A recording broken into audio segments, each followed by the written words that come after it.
Alright, welcome back to Purrfect Date. We are hoping to start chapter 2 today.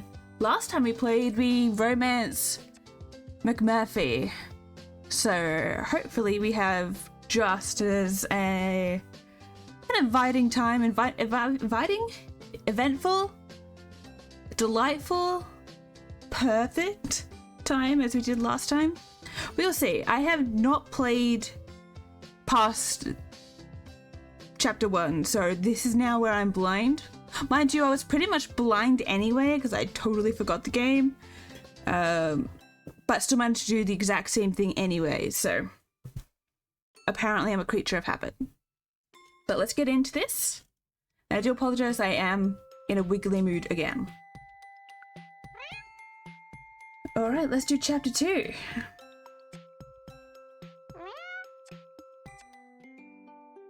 We won't need to read as much as we did last time. Oh, we get to choose somebody else.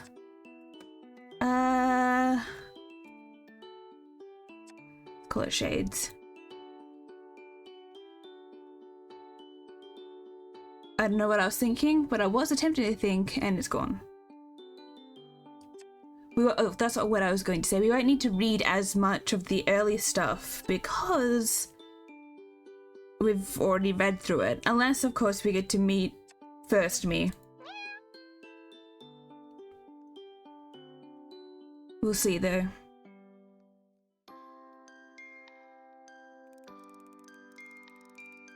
Alright, I'm finally here. So this is the infamous Cat Island, the place I'll call home for the next 2 months. When I initially received a letter saying I had been placed on a reserves list for the job, I thought that was probably a kind way of saying no thanks and put it out of my mind. So imagine my surprise when sometime later I got a call saying there was an opening for me. Should I still be interested? I have a sudden pang of nerves that it is all a dream and rummage through my bag until I find the proof that puts my mind at ease. We've kind of read this letter before. Thank you, Professor Purrfect. Yeah, no mistake, that's my name right there on the top left-hand corner, and there's his name at the bottom. Back to Professor Purrfect. The ferryman is out again. Take all your belongings, remember back for days, so don't leave nothing you'll need. Thanks, Bob. He's once again grumpy. Thanks, Skipper.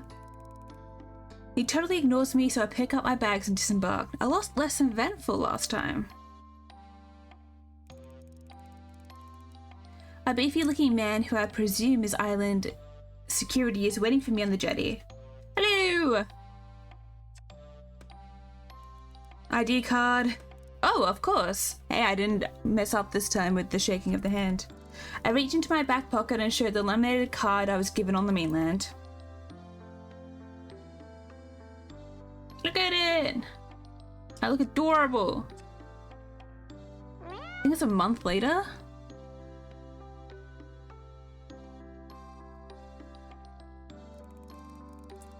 He barely looks at it before striding off, grunting over his shoulder. This way! Hey Zane, you are so bored. I follow him down a dirt track path and get my first proper view of the island. It is beautiful. After no more than a couple of minutes trekking, we're in base camp, which is modest but functional. It's a bit like glamping, really. Yeah.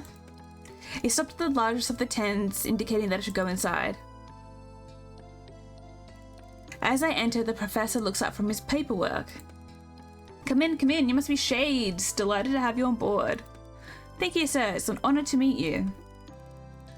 Alright, let us...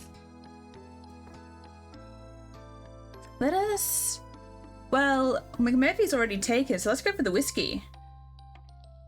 It would be rude to let you drink whiskey on your own. Jolly good, I can tell you and I are going to get along famously. He takes a swig from the bottle and passes it to me.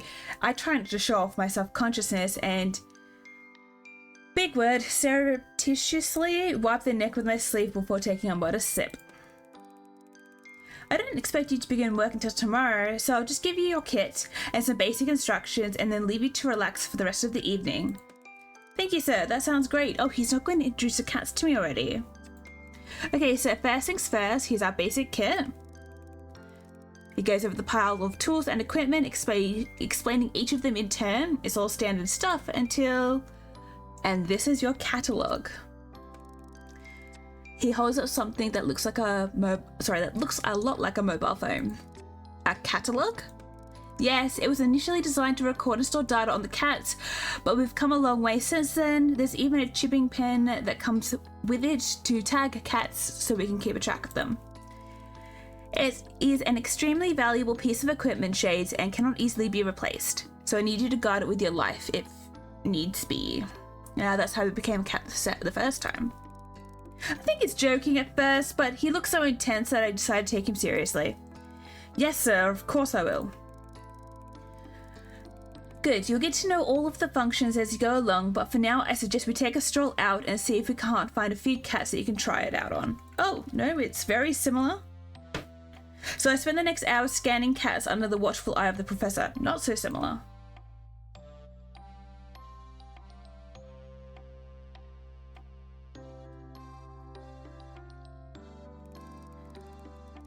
As I unpack and settle into my tent, I notice something odd. A little dugout under my bed. I reach in and pull out an unexpected find. The personal journal of the previous research assistant, the one before me. They must have forgotten it, or left it behind. It's an absolute goldmine of information. It's going to get me up to speed with how it all works around here in no time. However, it seems something else was happening here on the island, something that was troubling them.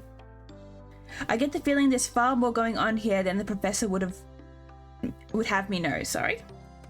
In spite of my increasing tiredness, I continue to read and the journal gets weirder and weirder, to the point where I'm not sure whether I'm still reading or if I've dozed off and am now dreaming of talking cats and kidnappings. Eventually I lose the battle and drift off into deep sleep. Why I snore loudly? I wake with a start and it takes me a moment to get my brain into gear.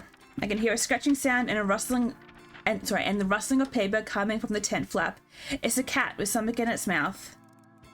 Suddenly I'm wide awake. If it's that calico cat again, whose name I've forgotten because it's been 2 weeks. No! Oh no, it's got the journal. Wait! But it has disappeared into the night. Oh, thank goodness it's not my catalogue. Before I know it, I'm out in the cold of night chasing it, running with all my might. I must get that book back. It has everything I need to know in it. If it's me, old me, I'm again miffed. Barefoot, dressed in only a t-shirt and shorts, running at full speed into the forest in the dark of night. This is familiar. I know, I read this in the journal. Something similar happened to the previous assistant. Yet here I am, falling into the same trap. I must be crazy. It's a good trap. I slow to a stop and I think I'm going to be sick. I realize, of course, I'm close to the danger zone, which I wasn't warned about this time. The professor's getting lax. Everything goes black and I fall to the ground.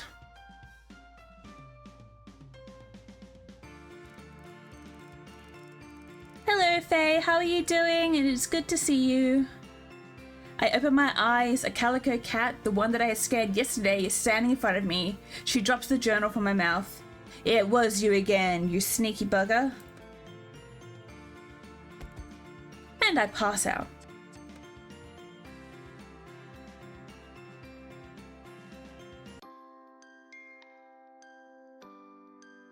Here's the team. Oh, look, there's me! Old me!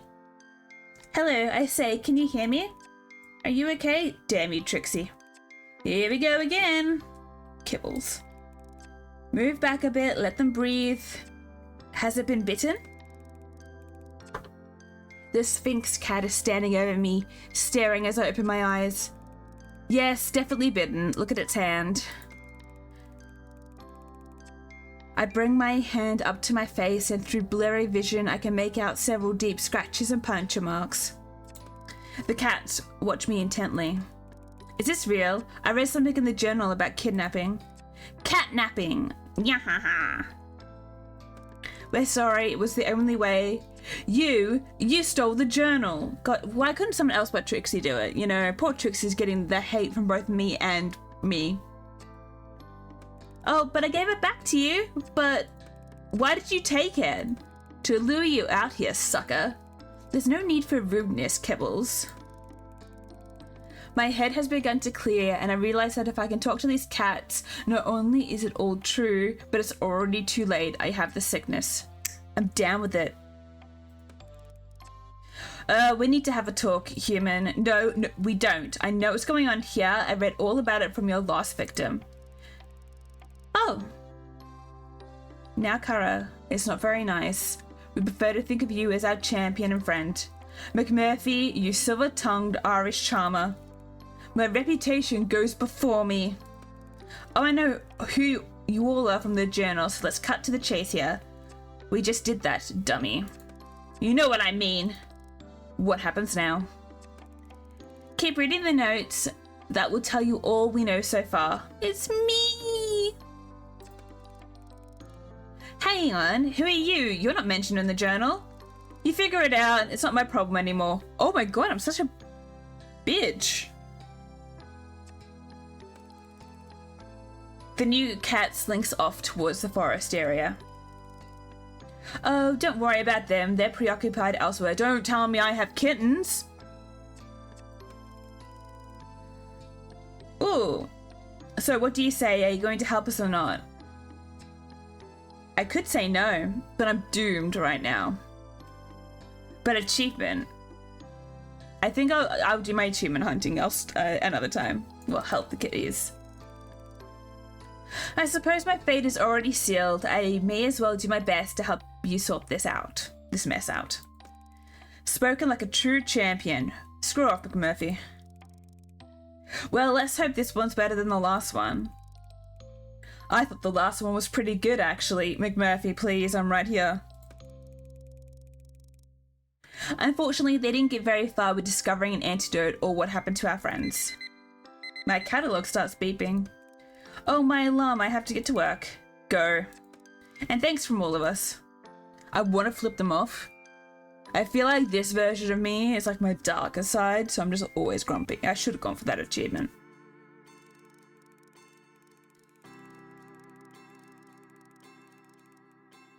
I make it back to the lab fairly quickly, considering how little sleep I've had. I wonder if that's one of the effects of the feline transition. I imagine my agility levels will change. I'm strangely excited about getting to work on the antidote. It's the sort of challenge I love. I'm just about to enter the lab to begin my legitimate work when the catalogue beeps a message without any contact information.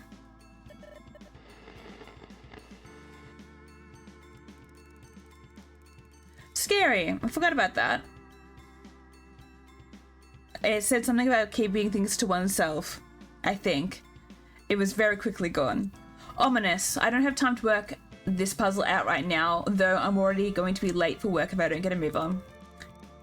The professor is already working when I arrive, but miraculously, I'm not late, so there's no fuss. I get through the day as efficiently as possible and head back to my tent as soon as my work is done.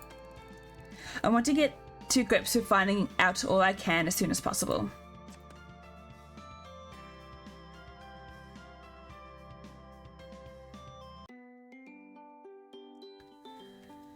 Alright. I don't think I've got any other extras. Yeah, I've only got the pirates, which I'm hoping I still have the data on. Okay.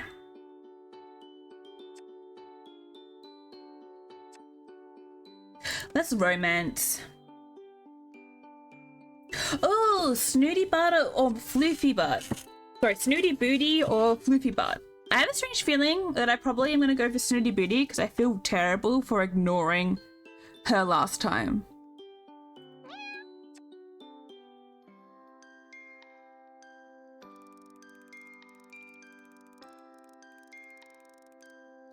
I'm splayed out like a starfish on the beach in my bathing clothes. It's a sweltering hot day and I find it hard to concentrate on my work. So here I am. I let the cool sea wash over my feet and legs as I lay back on the sand. I hear a long loud sigh coming from somewhere nearby and I sit up to see where it has come from. Snooty Booty, in repose under the shade of a palm tree, is looking about her with a concerned expression, one that I've never really seen a cat make before. I go over to her to see if I can help with something. Hello, Meito. How are you doing? It is very good to see you. And my thing is still not collecting the leaves properly. That's very annoying. But it's so good to see you. How have you been? The stream is going very well. Thank you very much for asking. Are you okay, Snooty Booty? She lets out another long, wistful sigh. To be quite frank with you, human, no, I'm not okay. I can't expose this delicate skin of mine to the sun, but there is something I need to retrieve from further down the beach. Well, you poor darling. It is quite the predicament. Oh, right, want me to fetch it for you? Oh, would you really be so kind, human? I would be very grateful. Sure, it's no problem. We can't have you putting that delicate skin of yours at risk, can we? Snooty Booty looks grave. Indeed not. Skincare must come above all else, don't you know? I'm twisting my word. I'm stumbling over the words. One must never expose one's skin to the elements, human. It really is quite aging. One must also never get stressed if one wishes to retain one's youthful aura, which is rather difficult on this frightful island. You're fine? I'm glad to hear it. I hope you've had a good week. Oh, I know, believe me. How do you know? Are you stressed? Oh no, that would upset me terribly. Really? That's sweet of you. Of course, you really are a precious thing. I do so hope you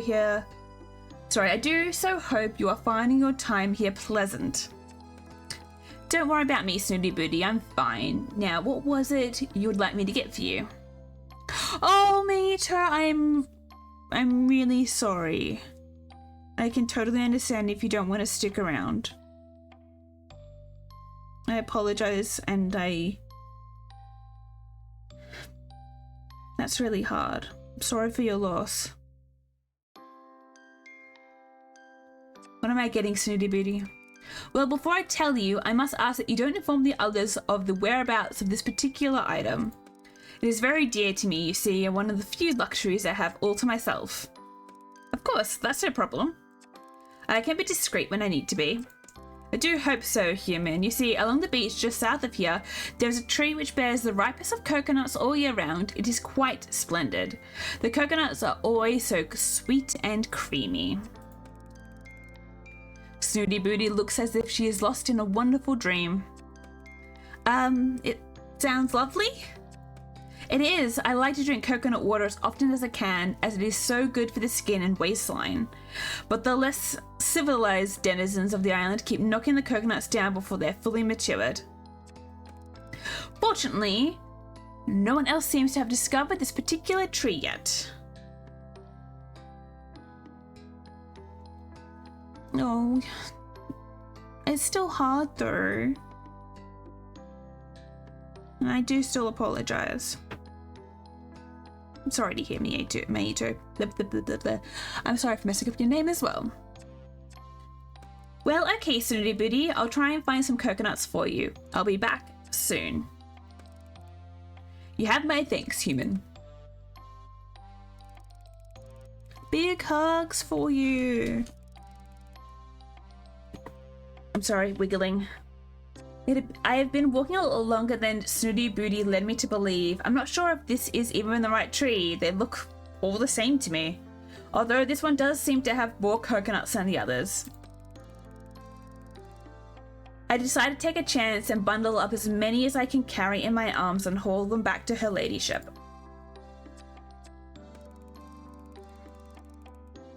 By the time I get back to Snooty Booty, I'm faint from the exertion, not to mention walking so far in the sun. I fall to my knees, panting in front of her. Here you go, Boops. She eyes the pile with a distinct air of disapproval.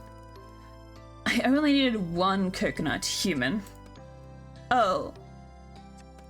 These are far too many. Well, I do apologize, madame. Tell me you didn't plunder the tree. No, there were plenty on the ground already, so... Oh, well, that's a small mercy. At least you didn't hack them down. Hack them down? With what? Well, your hands are rather large and leathery. Snooty Booty, I do not use my hands for deforestation. Hi, Mr. Frogman, how are you doing? Yes, it's the cat dating sim. We're on to chapter 2. Well, I'm sure you did your very best, although I don't really know what I'm going to do with so many coconuts. You're welcome, I'm sure. You be chillin'? I'm so glad to hear it. We all need to be chillin'. I look down at the pile of coconuts, and it strikes me properly for the first time how strange it is that there are no creatures on the island to plunder them. What do you think it is, Snoots, that keeps wildlife away from the island? You forgot what cat you were into, McMurphy? I believe. Well, I think that's the one that you asked me to romance the first chapter, and I succeeded. Waggles eyebrows. Do you mean the magnetic barrier? It's magnetic. Snooty, you're full of information. The only thing he found hard to accept. Oh, Maito. That's horrible.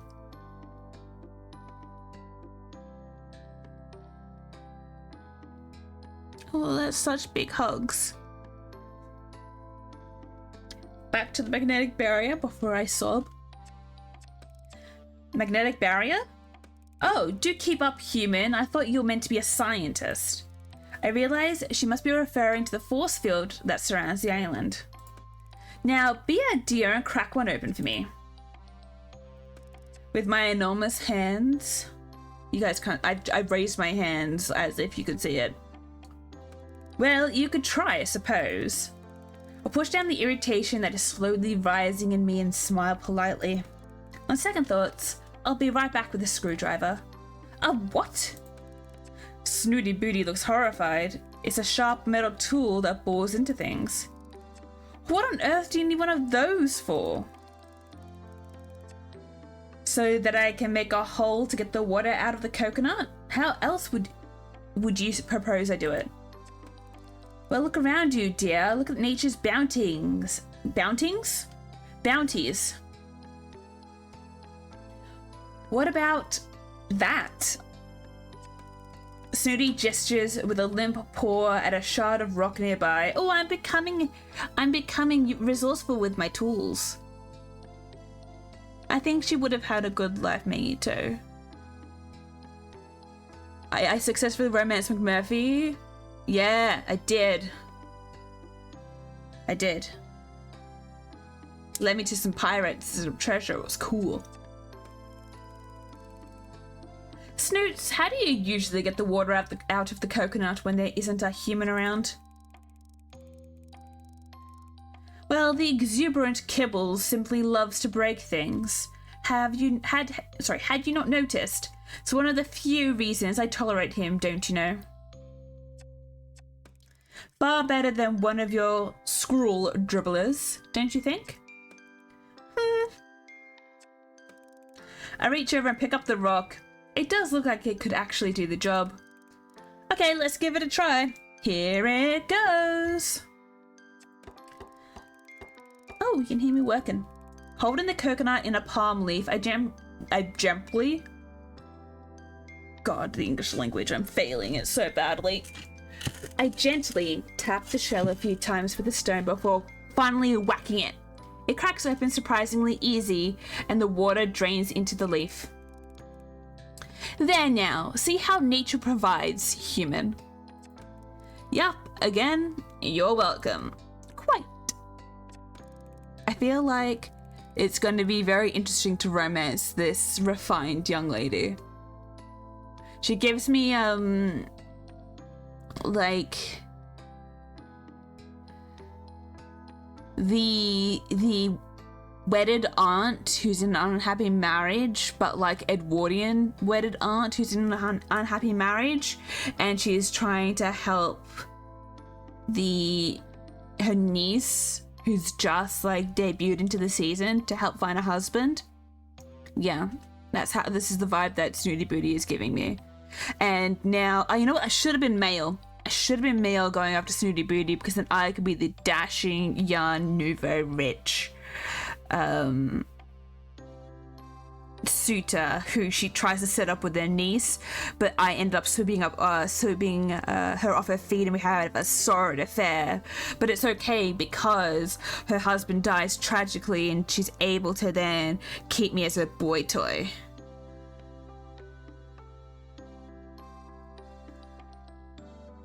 Did I read too much into this? You're glad to see me online? I'm glad to be online. I've had a bit of it. I said earlier to the stream, I was a bit sick yesterday, which is why I wasn't able to stream. But I'm feeling a little better today, so we're here. My snuggles will keep it nice and warm at night, if you know what yeah, 100%. I'm doing like the eyebrow waggles. Again, you can't see it, but like, I'm doing it. Snooty Booty stretches her neck and then upper body towards the leaf. She sticks her tongue out as far as it can go before raising her big eyes at me. I can't quite seem to... Oh, I'm going to help her. Don't worry, I'm a kind person. I should have been male. I could have been like exactly what my fanfiction was just then. This simping, nouveau rich younger man. But no. I've ruined it. But let me help. I let her struggle for a moment or two before I begin to feel a little bit like a child pulling the flies off a wing, apparently, is what I was going to say. I begin to feel a little bit like a child pulling the wings off a fly. She can't help the way she is.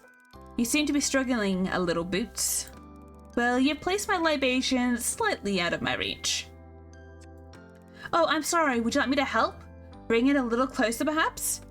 Well, of course I would, human. Are you being deliberately obtuse? I would very much like to help you, Snoots, but you make it rather difficult.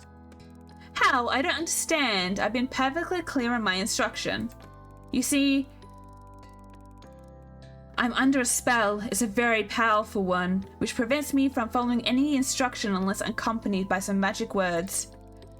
Oh, would you care to enlighten me? I'm being so mean to poor Snooty Booty. Well, it will go something like this. Please, human, would you mind passing me my libation?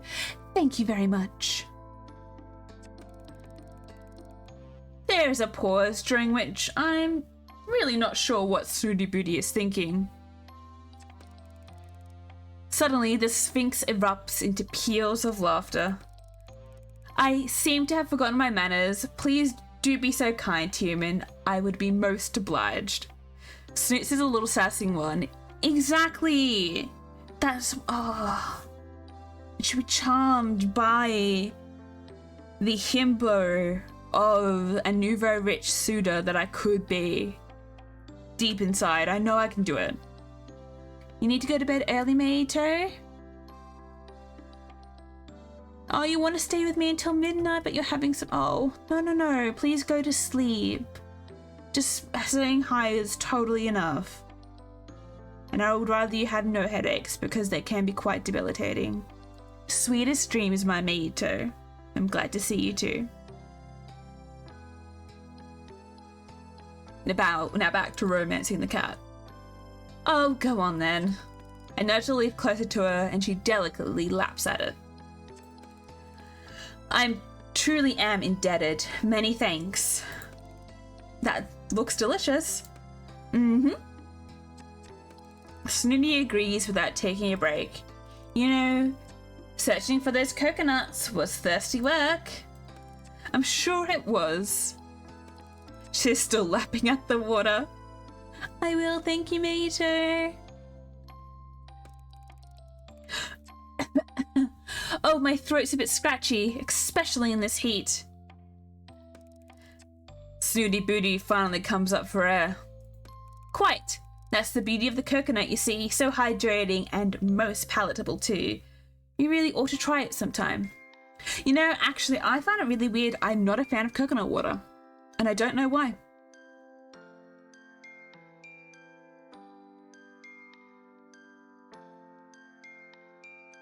Sorry, I myself needed hydration. Yet I drank coffee and not water. 1 second.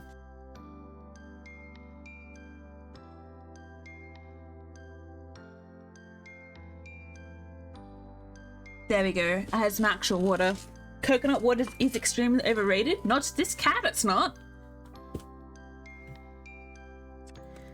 I look down at the now dry palm leaf. Yes, that's a good idea. Boots. And the very best thing after drinking coconut water is to curl up and have a nap, you know. Beauty sleep is most important.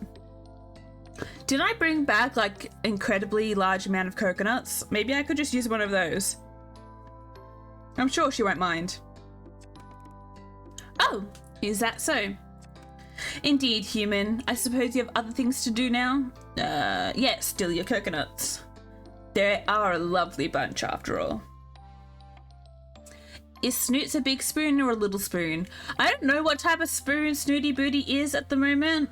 She gives big spoon energy, but I think that is just like a persona. I really feel like she would enjoy being a little spoon. Well, Snooty Booty yawns and closes her eyes. I suppose I do. Sweet dreams, princess. She snores softly in reply. You're a little spoon kind of guy? Okay. Personal information from yours truly. I'm not a person who enjoys being spooned. I normally am the little spoon because I'm just a little guy. But, I don't like my pillow being interrupted, if that makes sense. Like, I can't share a pillow, and I can't have anyone else touching my pillow, and all of that. And you know, when you're spooning someone, like that arm needs to go somewhere, like the underarm, and that normally for some people it goes under the pillow of your partner. Can't have that. Not with me. No. Nothing can. No, don't disturb the pillow. So I don't. Yeah, it doesn't happen. And then I try and be the big spoon, but I'm just a little guy, so it's just really awkward. I'm peculiar.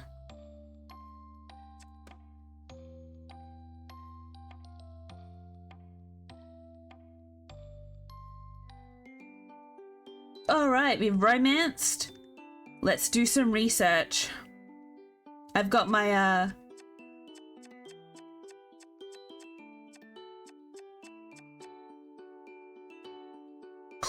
my routine. That's it. You know the spoon struggle far too well. It says big struggle. All right, let's do research number 4.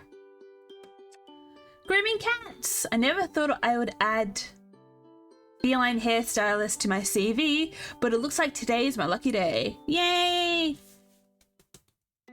Bath time for the kitties. I put on my latex gloves and gather my tools.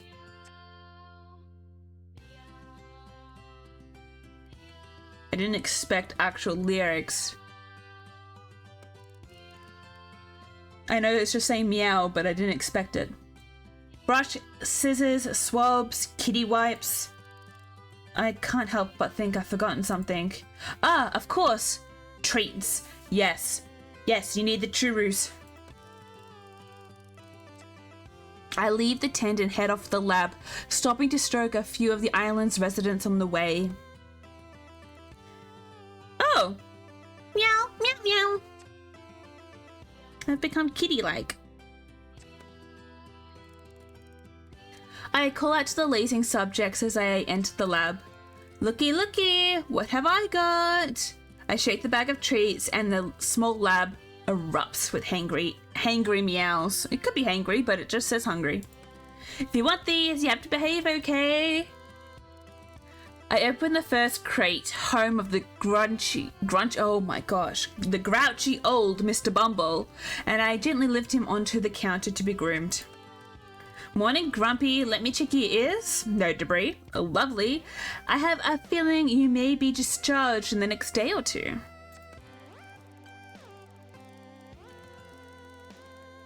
He was brought in with a mild infection, slight temperature, weepy eyes, but he seems to have recovered remarkably well.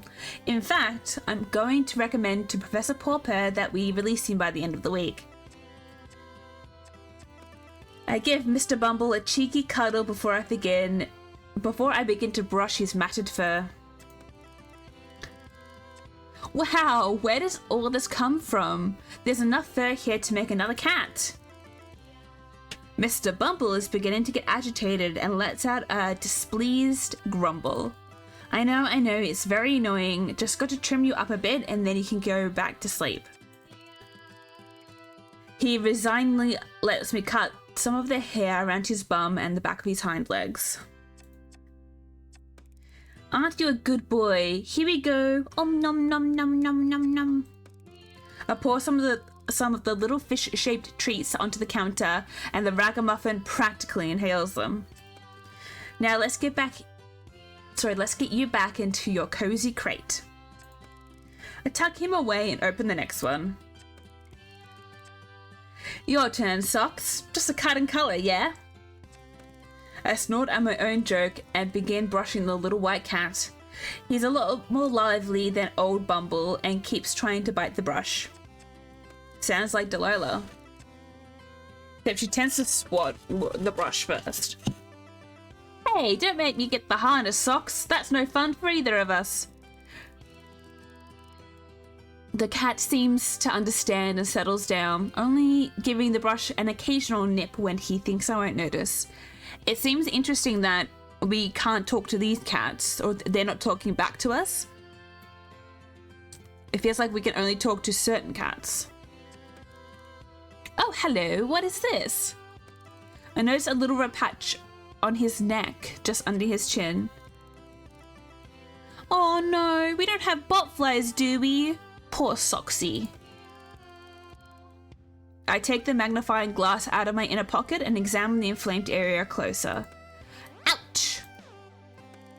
Socks begins to struggle away from me. He must be in quite a lot of discomfort. It's okay, Socks, I'm just looking. I stroke the little cat to try and calm him down. I hate using sedatives on subjects unless absolutely necessary. After a while, I'm able to get a better look at the wound. There doesn't seem to be anything living under here. I am relieved I don't have to deal with any botflies. It looks strange. It's like a rash or a sore, but I'm not sure how or where he could have picked it up.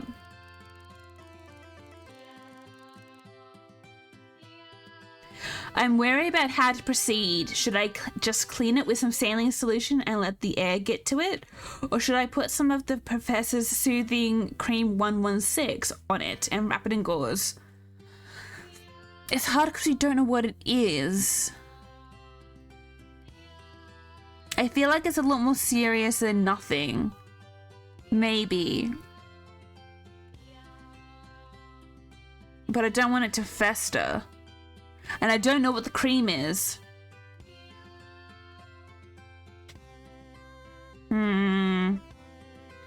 I'm still probably going to cream it.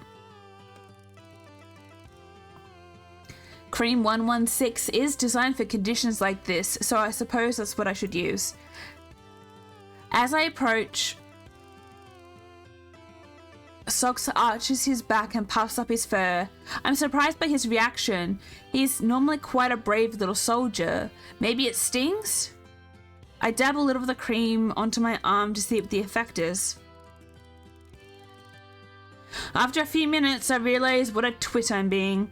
A cream designed for a cat is hardly going to affect my skin. I get on with the job in hand and I apply the cream to a very peeved Socks. Now I'm really worried that I did the wrong thing. Later that evening, I notice a small patch of smooth pale skin on my arm and realize the hair has rubbed off. Oh, we've made him have a bald patch. Oh, we got research 6. Now I want to know what would happen if I did it the other way. I'm going to have to replay this a few times, I think. Recon time!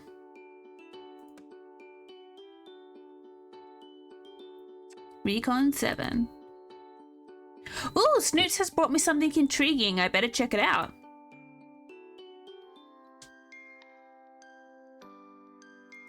Shades, are you still sleeping? You really ought to be awake by now. Snooty Booty, are you okay? What are you doing in my tent? I'm just as messy as previous me. All this lazing about is very bad for your complexion, to say nothing about the dragging effects on the delicate tissue around the eyes. Is there something I can help you with? Possibly. I have something I want you to look at. Right now? What time is it? Time you are active. Come along. Well, at least let me get ready. Very well. Snooty Booty sits down and starts grooming herself. After a moment, she looks up again. Why aren't you ready yet? Can you leave the tent so I can get dressed? Oh, for goodness sake. Snooty Booty rolls her eyes and walks out. I get dressed, resignedly, and follow her. What do you think it is? I'm intrigued. We are on the beach, staring at a partially buried bottle sealed inside a plastic bag. It looks as though it has only recently washed up. Well, there's really only one way to find out. I pull the bottle out of the sand and it has some kind of document or note in the bag along with the bottle. What is that thing? Read it to me. It's a good thing I'm just as curious as Snooty, or I would be feeling a lot more irritable by now. I carefully unseal the bag and unfold the paper. I read the note out loud. Initial tests on the most recent formula are encouraging. Subjects 6 through 18 appeared visibly younger. Moderate to severe side effects noted, including increased hair growth and marked mood alteration.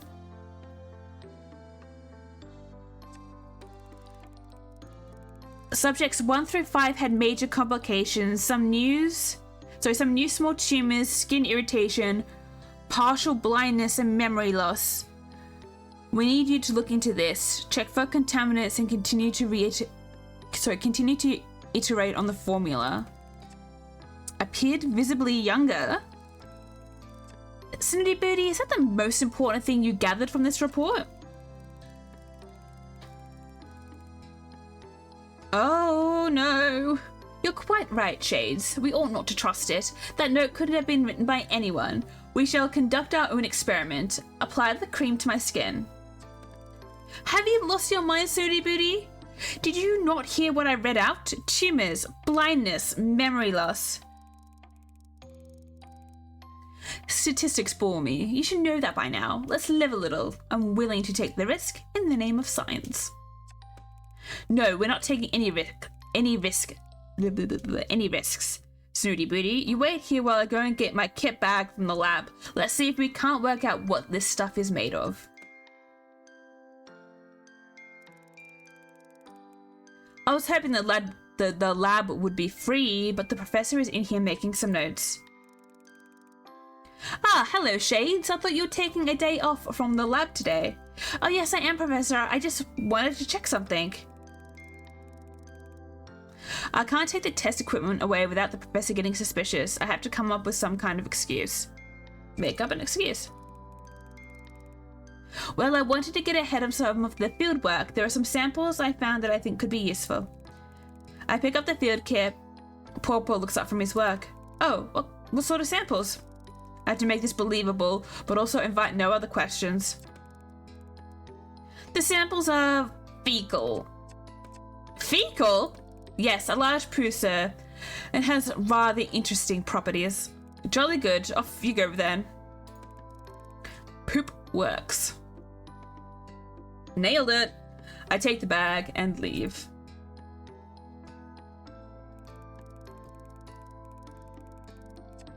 Oh no! As I approach the beach, it becomes clear Snooty Booty has managed to break into the ointment. She appears to have spilled some and is now busy rolling around in it. Snooty Booty, what were you thinking? This could be very dangerous. The only danger here is this ghastly sand sticking to my delicate skin. Do help me get rid of it, Shades.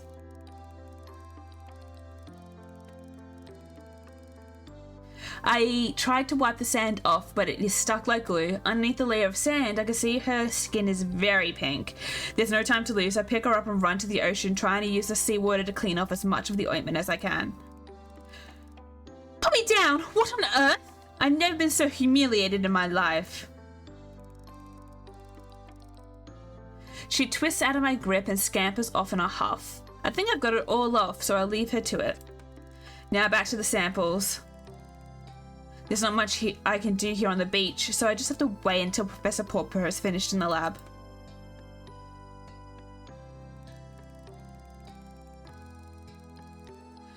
Well, that was quick. As luck would have it, the professor needed to retire to his tent earlier than usual. He has to read some research papers that arrived from the mainland this morning. So now I can continue looking into this ointment. I begin by testing the substances for several common compounds found in cosmetics, but it's negative for all of them.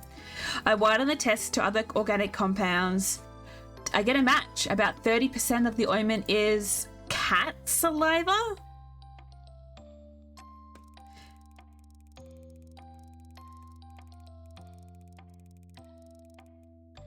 If they're using the saliva from the cats on the island, they could be infecting all of their test subjects with catification. Well, where have these other side effects come from? I run the ointment again, this time looking for known pharmaceuticals. Before I get the results back, Snooty Booty comes trotting in.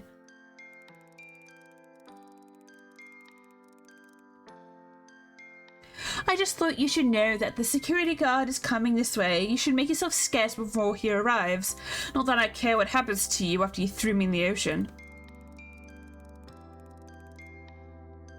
I have no time to finish this experiment, but I will work on it later in the privacy of my tent. I take my things and run before Zane arrives.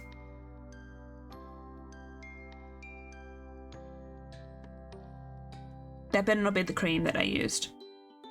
Alright, it's rest day!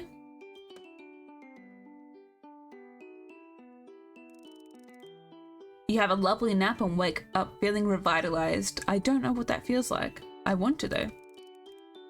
Your energy has been restored. Magic. It must be.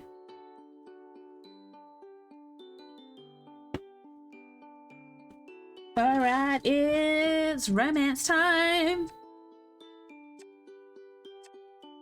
Oh, so you can really only pick one cat. Sorry, Floofy Butt.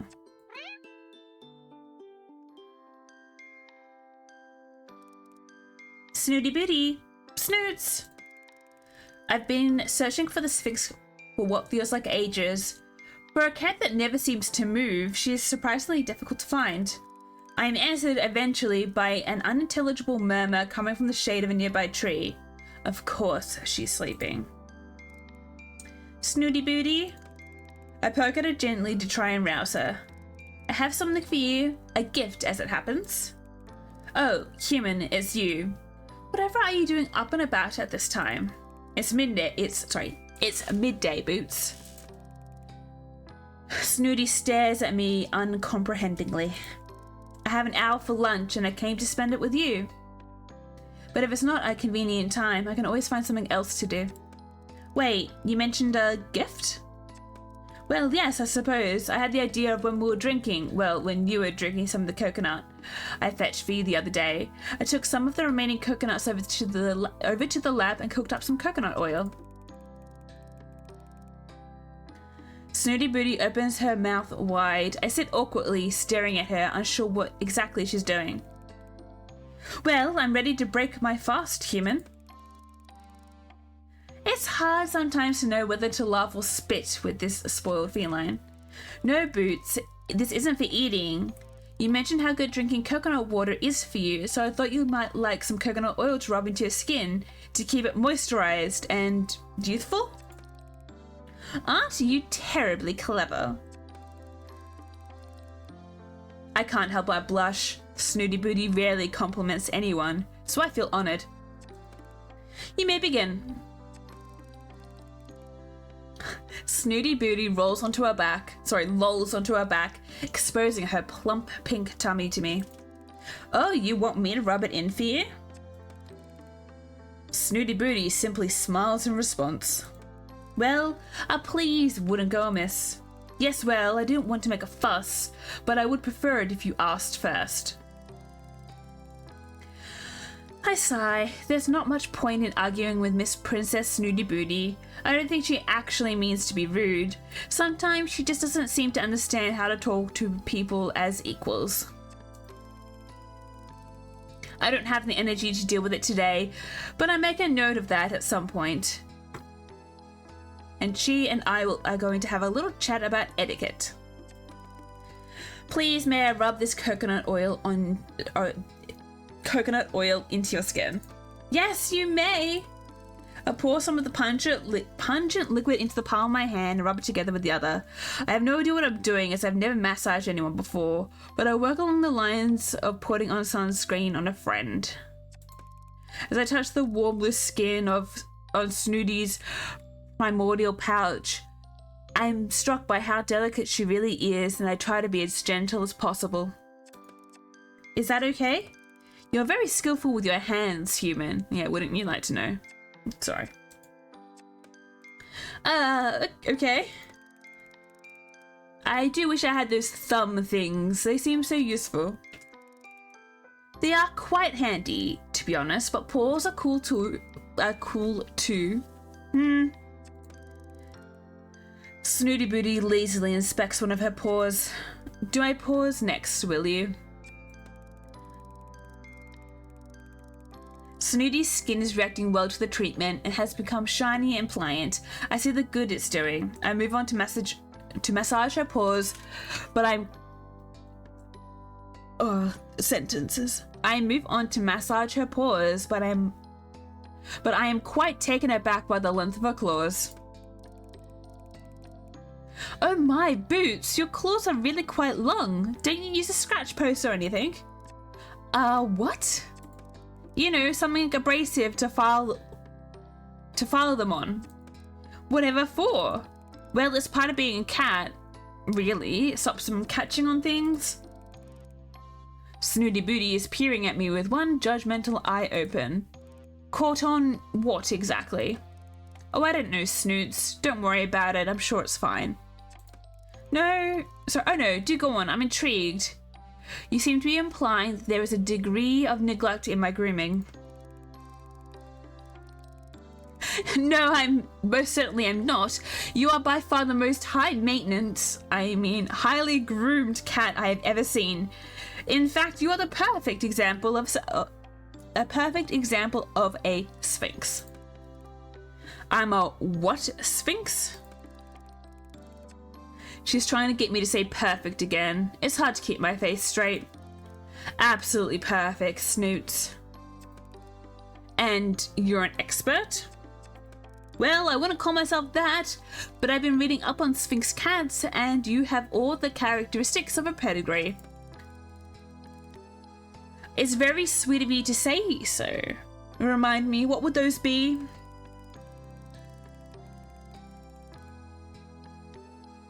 I hesitate for a moment, trying to remember what pause for thought listed as the top features to look for in a Sphinx. There was rather a lot of info, and I want to give her the best bits. Do I flatter her or be accurate? I feel like she'll appreciate the honesty, and I am a woman of science. Well, let's see. Sphinx cats are well known for their strong muscular physiques.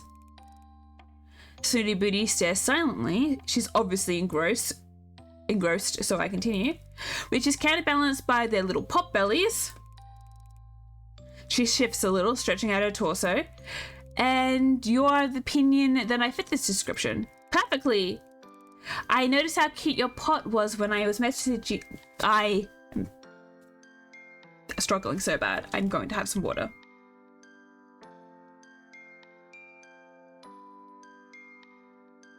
I feel like I've just insulted this cat, by the way. Perfectly. I noticed how cute your pot was when I was massaging oil into it. The texture too. I recite the sentence word for word. Although saggy in appearance, the texture of a Sphinx is surprisingly firm and rubbery to the touch, not unlike a hot water bottle. She blinks slowly. I imagine this is so interesting for her. Also, because they don't have fur to soak up excess oils, they have a tendency to be greasy and need to be periodically patted down with a cloth. Oh, my poor girl. I thought I'd be nicer than that. The manual also goes into great detail about the very unique personality of the Sphinx. And I'm sure you remember every word of that too. Absolutely.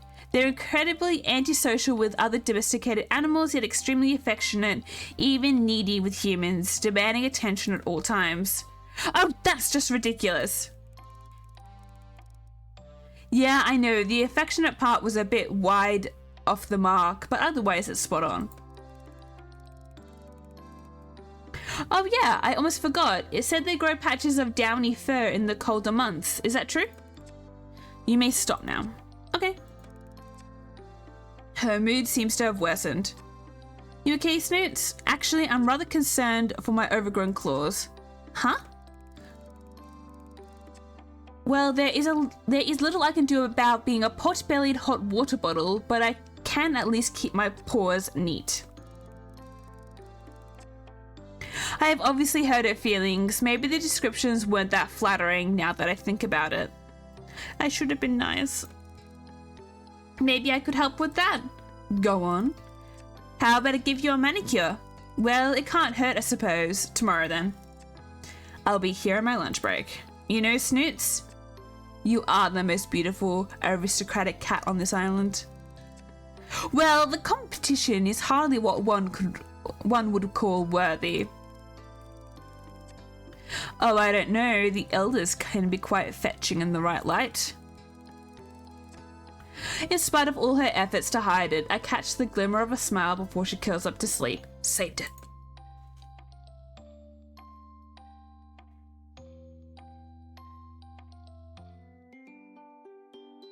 Alright. Let's do some more research.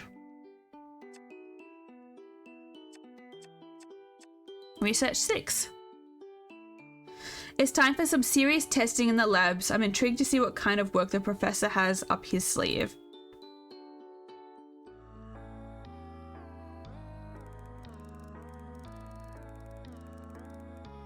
My stomach is queasy. I really don't want to do this. It's strange. I'm used to treating subjects with medication and injections, but something about this doesn't feel right. Hello, you. I smile at the gentle cat on the table in front of me. I look at the syringe in my hand. I turn to the professor. What are we testing for with these meds again? He looks up from his desk. Is there a problem, Shades? I already told you it's supposed to stimulate hair growth.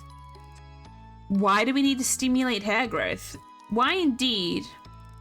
However, ours is not the question why, Shades. The likes of you and I perform the tests out of the people who pay our wages. Such is life, eh? Oh, I don't like this at all. The professor returns to his work and I understand the conversation is over.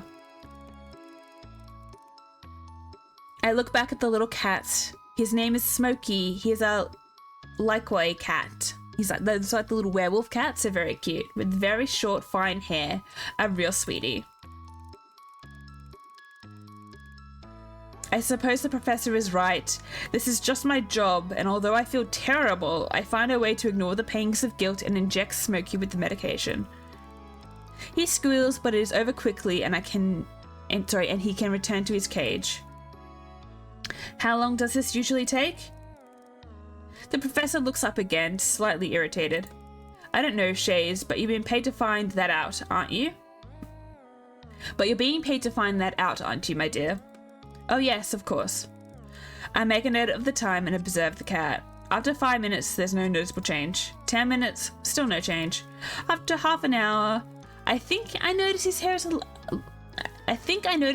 looks a little different, but I suspect my eyes are playing tricks on me. 1 hour in, and all of a sudden I can see that his hair is visibly longer and seems to be continuing to grow. I must say I'm very impressed and a little confused. I decide to take a tea break. Smokey seems content to nap for a while. Can I get you a cup of tea, Professor? Oh, no. I don't know how you can tolerate the foul stuff they brew up in the mess tent. I'm so sorry. I don't know how you can tolerate the foul stuff they brew up in the mess tent. I have my thermos of coffee here, thank you. Fair enough, I'll be back in a bit.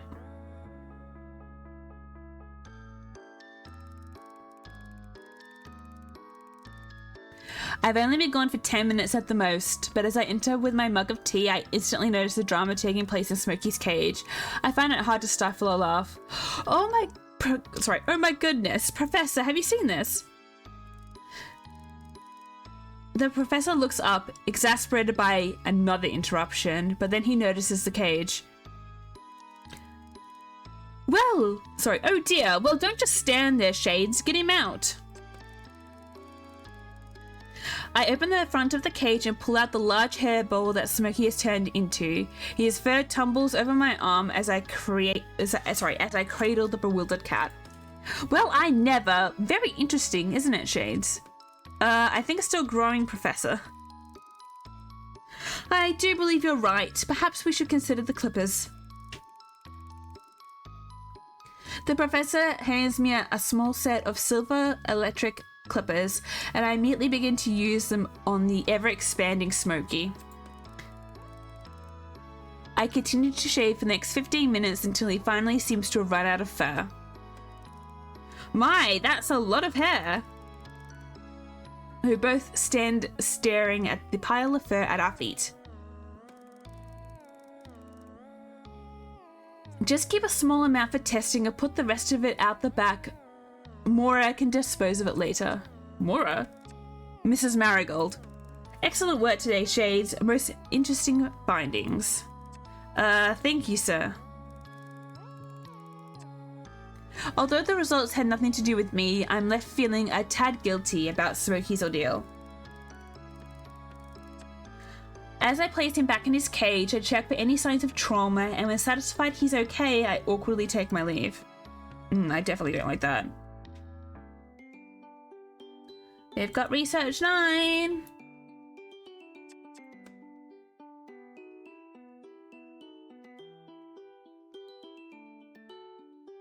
More recon! Oh, no more. Oh, no, recon 2. I thought there was no more. I was like, wait a second. Oh, Trixie has been telling me about a strange phenomenon. In a nearby rock pool, full stop. I decided it's probably worth checking out.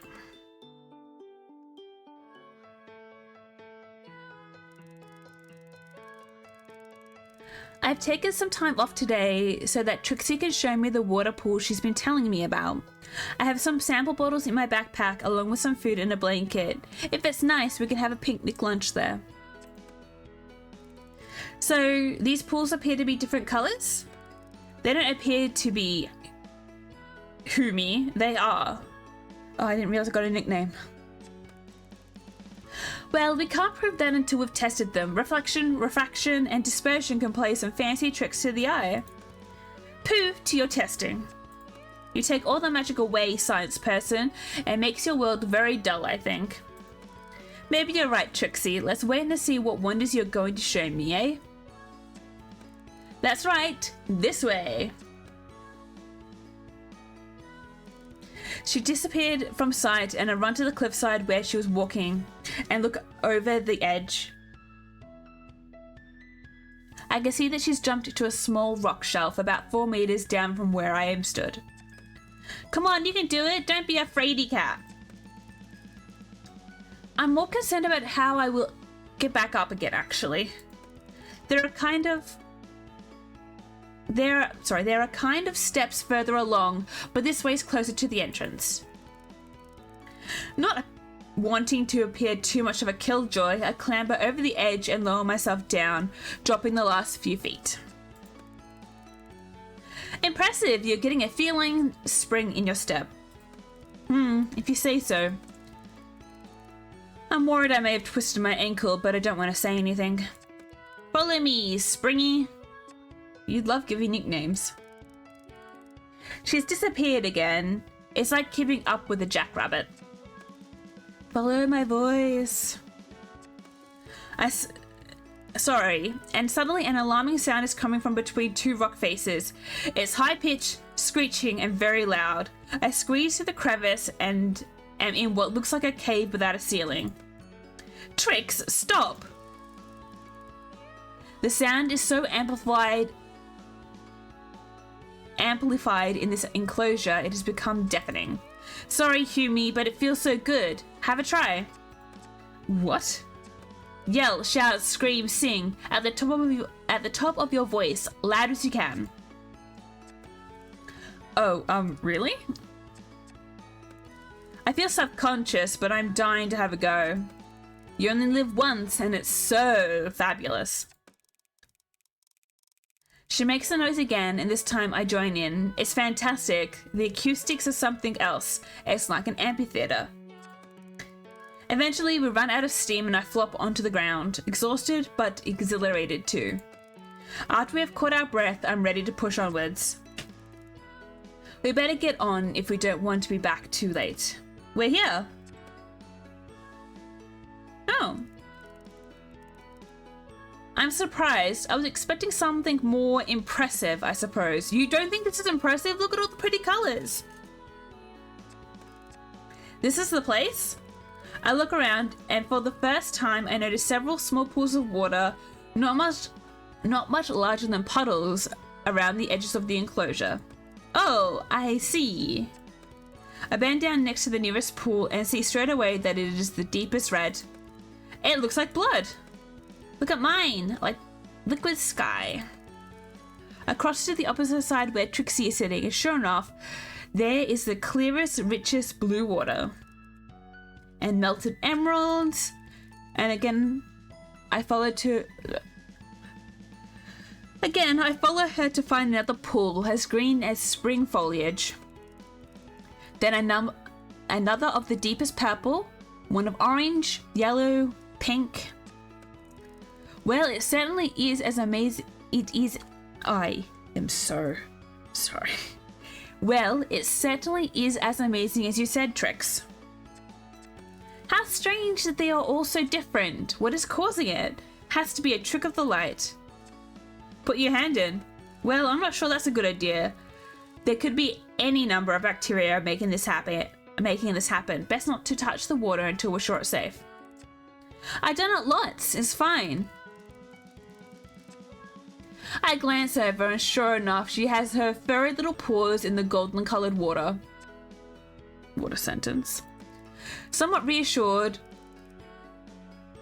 I scoop some of the blue water up and sniff it. It smells wonderful, as though it has been perfumed.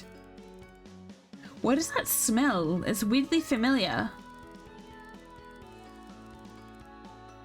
I take out my bottles and begin collecting the waters. My theory about the light is blown when I line the little bottles up together and they each retain their original hue. Something is dyeing this water. I can't wait to get back to the lab to run some tests. We can go back the easy way if you like. Follow me.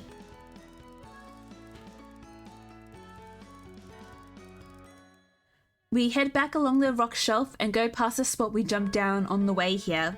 Further along there is an ascent, just as Trixie has said, but I would hardly call it steps. Someone has clearly tried to make a trail here, but it's all a bit rough and ready.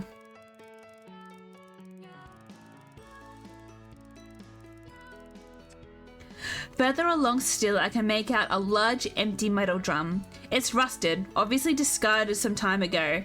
I get a closer look and see that there is a tap near the base, and the remains of a label, but I can barely make out the words. I take a picture of it with my catalogue to decipher later. The perfume I smelled in the cave seems to be stronger here. I'm very intrigued. Trixie couldn't be less interested in all of this. She is happily skipping ahead looking for a good picnic spot for us. I'll have to be patient with my investigations.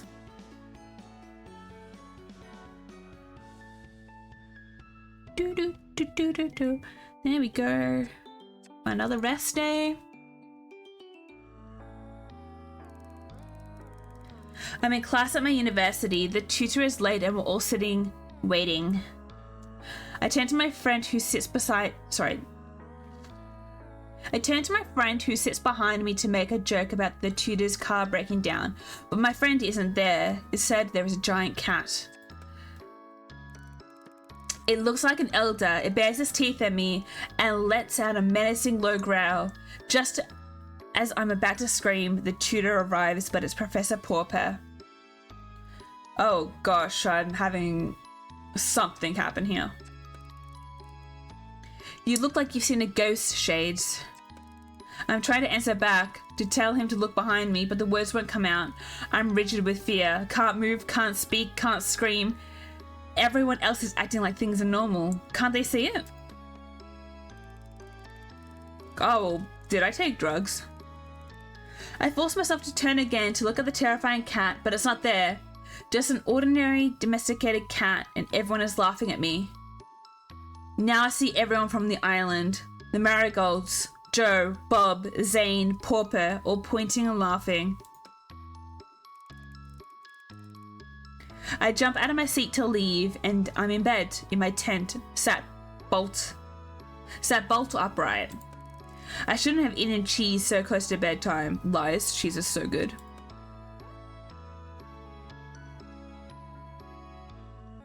Oh, I didn't rest well. Alright. Another day. Let's romance!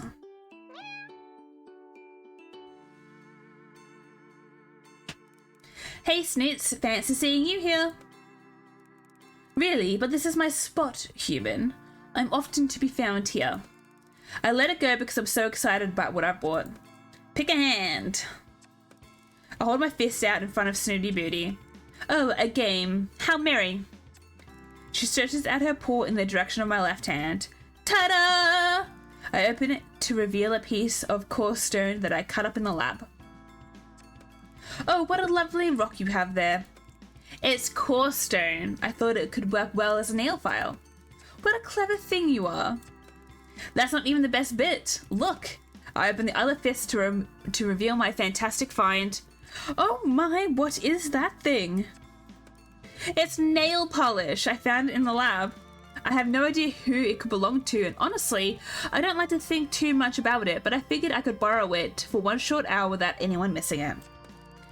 And it looks just like your color. I squint at the bottom of the bottle. It's called Desire. I raise my eyebrows at the Sphinx. Oh, nail polish, you say? Show me, human. She suddenly seems more interested. I thought I could Oh my god. I thought I could try giving you a salon-style manicure befitting a lady. Most sweet of you. Now, shall we sort the snacks and drinks first? Oh, well, I came straight from work, so I didn't really... Oh. Never mind. Oh, never mind. It won't take you more than a moment to fetch a coconut and then we shall begin.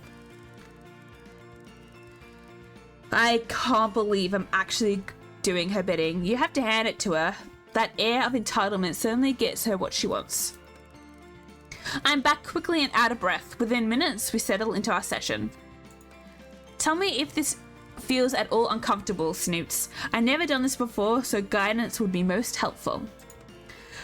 It's surprisingly satisfying. You see why other cats might engage in the process of scratching at trees and rocks. I always thought they were hunting for termites like little scavengers. Ha ha ha. Next foot. I have finished her hind legs and I'm on to the final front paw. This stone works really well. Did I tell you how I cut it in the lab? I don't believe you did. So how does this nail polish work? Is it like paint? I ignore her rudeness. Exactly. Paint it on, wait for it to dry. I never painted someone's nails before, so this will be a new experience for the both of us.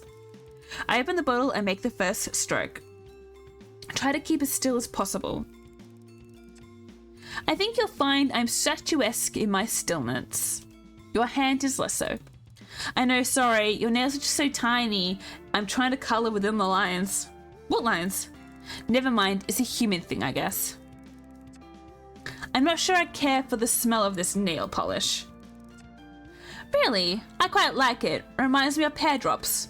Of what? Oh, sorry, another human thing. I don't know what pear drops are myself. Wow, look though, your paws look fantastic. Oh! The long sleek talons are glinting, shining red in the... You would think I know how to read and articulate. The long, sleek talons are glinting shiny red in the sunlight. Oh my, I am spectacular. She extends her claws momentarily and presses them into my arm. Not enough to punch the skin, but if I tried to move, it would hurt. For the first time, I appreciate what lethal weapons they could be. I must keep that in mind. So, come on then. I take out my catalogue. Come on what? Pose for the camera. Oh goodness. I hadn't realised this was going to be a photographic session too. How exciting. Photographic. Yes, well, I'm going to have to remove that varnish before I go, so I thought it would be nice for you to have a photo. Remove it? The Sphinx cat looks appalled.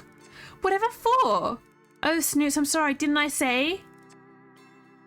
I can't leave it on you permanently. It would impede the natural retraction of your claws. Then I shall leave them extended.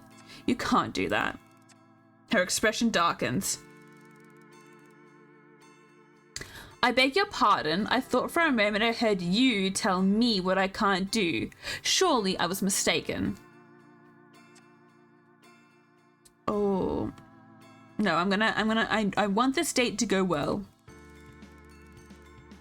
No, Snoots, you heard me perfectly well. I must insist that you allow me to remove it. Insist? Her forehead wrinkles with her raised eyebrow. I need to tread carefully here. Ask your permission. Please, may I remove the varnish now? But it simply does not make sense. Why do it in the first place? I know how much you enjoy things like this. Pampering. I thought it would be it would be a fun thing for us to share. You had fun, didn't you? Well, yes. But I certainly wouldn't have had I known you were simply doing it to taunt me. I wasn't doing it to taunt you, Boots. She seems genuinely upset. I'm sorry. There was an awkward little standoff, her eyeing the rubbing alcohol, me eyeing her claws. I rack my brains to think of a way to compromise with her. Perhaps if I tried appealing to her sense of style? I wonder if you would like to try something. I don't know why I didn't do it in the first place, actually. I'm so forgetful sometimes. You're wittering. Well, just before I came to the island, there was a craze sweeping the fashion world. I can tell I've caught her attention. I read all about it in a Bon Vivant magazine. Go on. It's a French thing, apparently. Snooty Booty cocks her head to the side. It's called, the Pinky Fleck. Fletcher Rose. She's going for it. I'm feeling courage. I'm thinking on my feet. All the celebrities are doing it. Doing what? Having their pinky nail painted while all the other nails are left natural. Just one nail? Yeah, it's actually called an accent nail.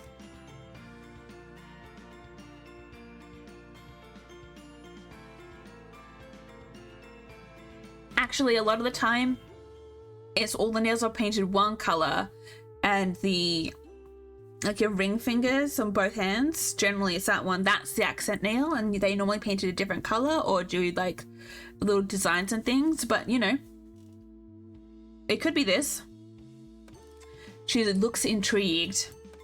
Yes, it really does look so striking and a la mode. Show me. Bullseye. I go to take Snooty Paws in mind, but she snatches it away. No, show me. I pause, uncertain of what she means, then the penny drops. She wants me to paint my own pinky nail with desire. I'm glad she didn't want me to find a picture on like the internet or something. Oh, gladly. I suppose I should have expected Snooty Booty to attempt to groom me at some point. Here goes. I swipe some of the bright red polish on my left pinky. What do you think? Looks a la mode, right? I hold my pinky finger to the corner of my mouth coyly. Well, I suppose it does look rather fetching. I'll make a deal with you, human. I will wear my nails a la mode if you promise to keep yours painted for the rest of your stay here. It's a deal. I doubt that such a tiny amount of varnish will cause her too much harm. It will come off naturally quite soon anyway. Mine, on the other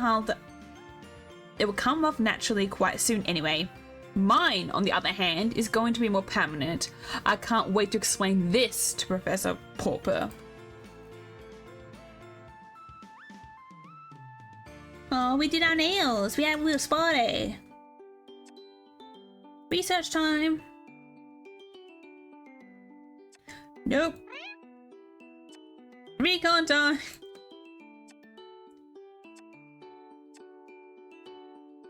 No more recon. Any extras? No. Alright, we're gonna have to just keep romancing. I'm sad that there wasn't, I like McMurphy's not in the picture anymore. I forgot what I was saying.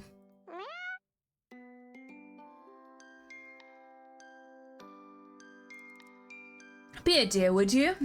Snooty Booty is in the habit now of holding out a limp, manicured paw for me to massage, and I resignedly oblige. Oh, do you know, that reminds me, I have something for you. Something for me?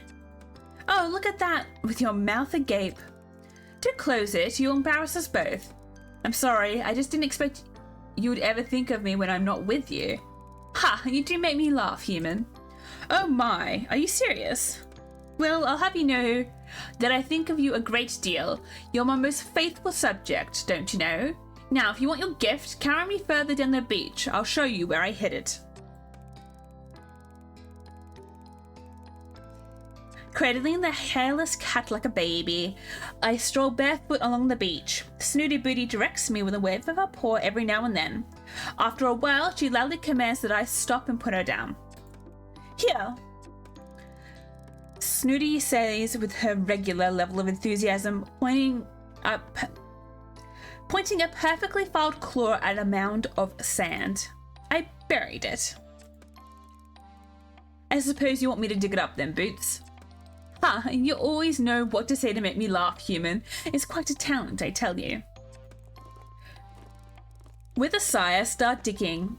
Thankfully, she didn't bury it very deep, and after a few seconds, I find a small object wrapped in a silk scarf. We wouldn't want sand getting into it, would we, dear? Snooty Booty says with a small smile. I carefully open the flimsy silk bundle and turn the contents over in my hands. It's a little black tub with a plain label stuck to it that reads Skin Cream P103? Do you love it? What is it? Oh dear, can you not read? Yes, it says skin cream, but I don't exactly know what that entails. Oh, you see, one massages skin cream into one's skin. Yes, I understand that, Boost, but whose is it? Where did you find it? Well, it's yours now, human. I roll my eyes and further inspect the tub. It's very small and plain, with no cosmetic logo or name to be found. I pop open the plastic lid, and sure enough, it's full to the brim with goop. I scoop some out with my index finger and smell it. It smells disgusting, like bin juice or something. Boots, I can't put this on my skin. I'll attract all sorts of bugs and wildlife, which there are none on the island. Oh, come now, we must suffer for our beauty, mustn't we? What is in this stuff? Booty, where did you even get it from? All I ask is that you try some on your skin and tell me you don't see instant results. Oh, Snooty, have you been using this stuff? Of course. Without knowing where it's come from? But I know exactly where it has come from. Well then, will you please let me in on the secret? Oh, calm down, human. You'll give yourself more wrinkles. Let us take a moment to ponder how my generosity is giving you a thoughtful gift. Let us now take a moment to ponder how my generosity in giving you a thoughtful gift has developed into you interrogating me in such a brutish manner. I take a deep breath. Snooty Booty, I do apologize and thank you sincerely. Of course I am touched by generosity and consideration. However, I am also quite concerned for your welfare. Did you take this thing from the lab? Oh no, not at all. Thank goodness. I took it from the stockpile behind the labs where the fire pits are. You mean the incinerators? Snooty, did you take this from the toxic waste bins? I have no idea what they're called, but they routinely give the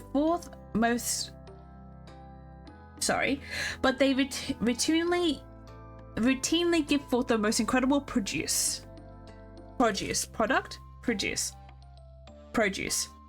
Waste is indeed a fitting word.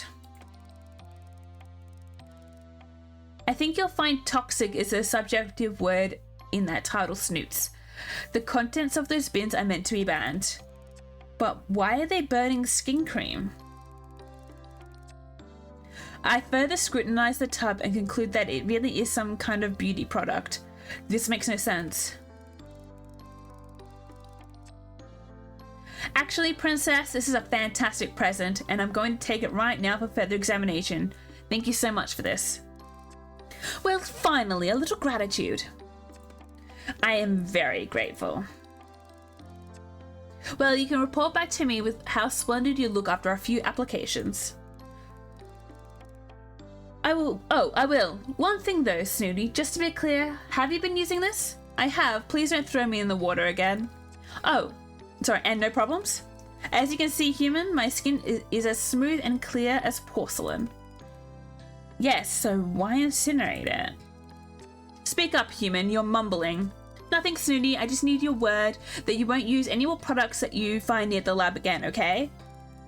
Oh, I see your game, human. You want to be the fairest of them all, eh? No, that's not it. Very well, human. I shall go au naturel for a while, and you'll see without even a touch of skin cream, I'm still as radiant as a star. Oh, okay, Snooty. Challenge accepted? Indeed. Do I get some recon? I did get some recon. Let's go. Don't tell me I gave him a tumor. I want to go back. I want to go back and I want to do the other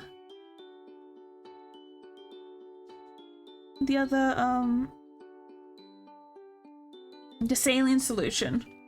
I haven't looked any new extras. I don't know why I was going there.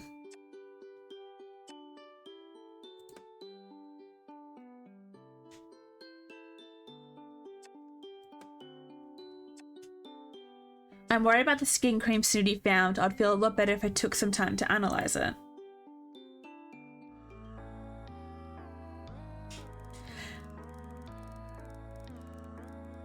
How does Snooty Booty keep finding experimental cosmetics? We're on an island in the middle of nowhere. It makes no sense. And this one from the incinerator, no less. I decided to run some tests on it. Snooty Booty developed some nasty welts after using this cream.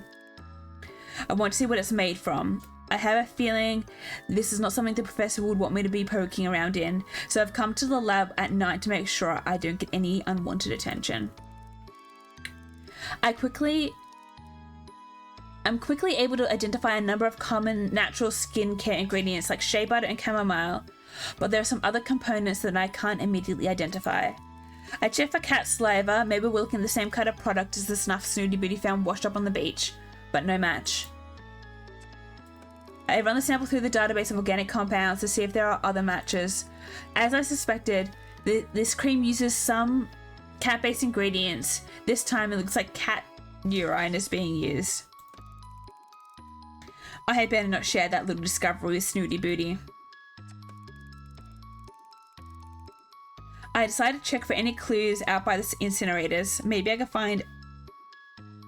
find out a little more about where these things are coming from. At the back of the tent area are a couple of large pits that are for the disposal of harmful waste from the lab.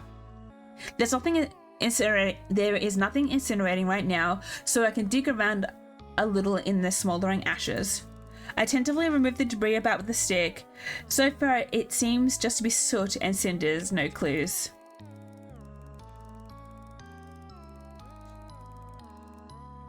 Suddenly, the silence is disrupted by the sound of someone entering the lab. I make myself scarce by crawling around the far side of a nearby bush. As luck would have it, I happen to have ended up at an ideal vantage point to be able to see into the lab through a gap in the canvas.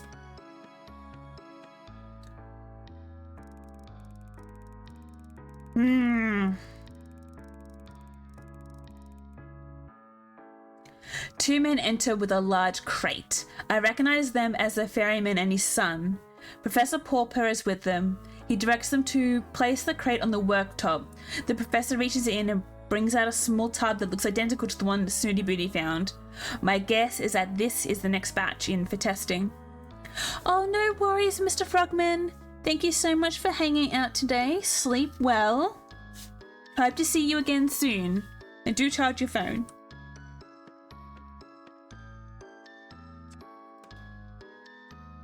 The professor stops what he's doing abruptly and looks at his catalogue. I presume he's receiving a phone call. He dismisses the two men with a wave of his hand. As soon as they're gone, he turns his attention to the catalogue. He looks anxious as he speaks. Yes, they've just been delivered. I shall make a start first thing tomorrow morning. Yes, madam. I certainly will, madam. With all due respect, I do understand the urgency, but I'm sure you understand the need for thoroughness. I can assure you it will be ready for the deadline. Testing on sample 104 is going far more smoothly than 103. The improvements are very encouraging. There is a long silence, and from the expression on his face, I imagine he's being lectured. It is very important to cross-check it with the data here. The island itself has a significant effect on the samples. We still have some tests left to do. We're making progress, of course. I shall let you know straight away. The call ends abruptly. Presumably, Madame cut him off. He looks angrier than I've ever seen him. He marches out of the lab and heads off in the direction of his tent. I sneak away from the bushes and back to my own tent. I can continue with my investigations another time. No, you can't.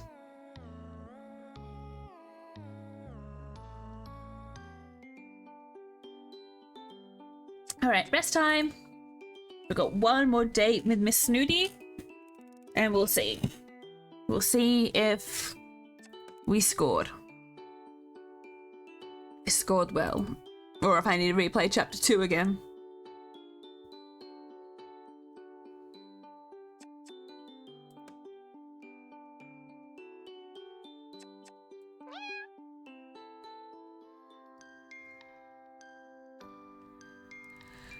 The delicacy of a moment. I was right, I did say delicacy.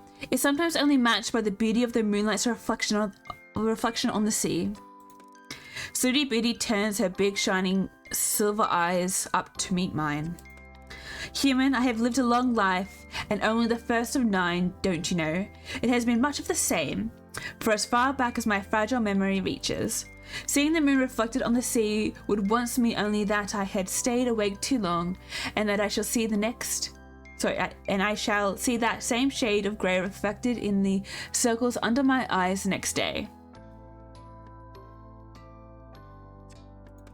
However, seeing how you conduct yourself, human, with the grace of a drunken fruit fly, and yet the confidence of a red-bottomed mandrill, has left me quite inspired. You do not care one bit about how you look. Oh, hello, Delilah. Would you like to say hello to the stream? She does not want to say hello to the stream.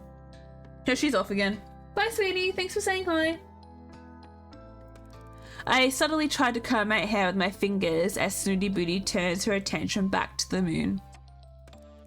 I have found since meeting you that when one cares less about one's appearance, one finds the capacity to care about other things. Is that so, Boots? Quite so, human. Indeed, I have found it rather freeing to bathe in salt water, something which, not long ago, would have caused me to turn grey with anxiety. In the same vein, I feel I am owed some thanks for teaching you a thing or two about proper skincare. Snooty, your demand that I use a night cream caused me to break out in hives. But once they subsided, you were left with a very healthy glow. I sigh. Shades? Yes, Snooty Booty? There is a poem I half remember. The words have become irrelevant, but the sentiment is so enduring that it is almost enough to cause me to weep at the thought of it. Music is also like that, don't you find? The smell, all of the senses are all of the senses, in fact, are the palette that colors our experiences and leaves an indelible mark on the soul. That's beautiful. Human, I believe you and I are both athletes. Aesthetic athletes. Where what? We share an artiste appreciation of the séduisant. And again, what? Really? Do try to keep up. I can tell I'm somewhat spoiling a mood here, so I keep my mouth shut and try to look engaged. I have suffered on this godforsaken island from the lack of many things. But nothing has quite matched the pain of feeling alone, not having a companion to share the more delicate sensibilities that life has to offer. An alluring scent, a vibrant hue, an Epicurean delight, all the subtle joys that are wasted on our more uncivilized cohabitants. It has been like air to my suffocation, sharing time with you, human. Why, Snoots, thank you. I enjoy our time together too. And so, she plows on as though I'm an interruption. I feel that together, you and I might create something rather wonderful. Oh? A masterpiece. Oh, right, a masterpiece. Out of what? Out of us human, a union, a joining together of souls. I don't know, a marriage of hearts and minds. Are you saying what I think you're saying, Snooty? I am saying that I am fond of you, enough to give me cause to believe that we may be able to commit to each other in the time-honored tradition of love, human. Oh wow. I love you too. I love you too. I'm amazed. What you're saying is more than I could have hoped for. So it is agreed, human. You shall dote on me as my equal from now on? Absolutely. I'm 100% about the doting. Snooty will certainly keep that part of the agreement. I'm a little more suspicious about the equal part somehow, but as we sit together admiring the huge orange moon, I feel quietly confident that she will learn with time and a patient teacher. I've romanced Snooty Booty, and I feel like I missed something. I didn't get any extras. I balled something up somewhere.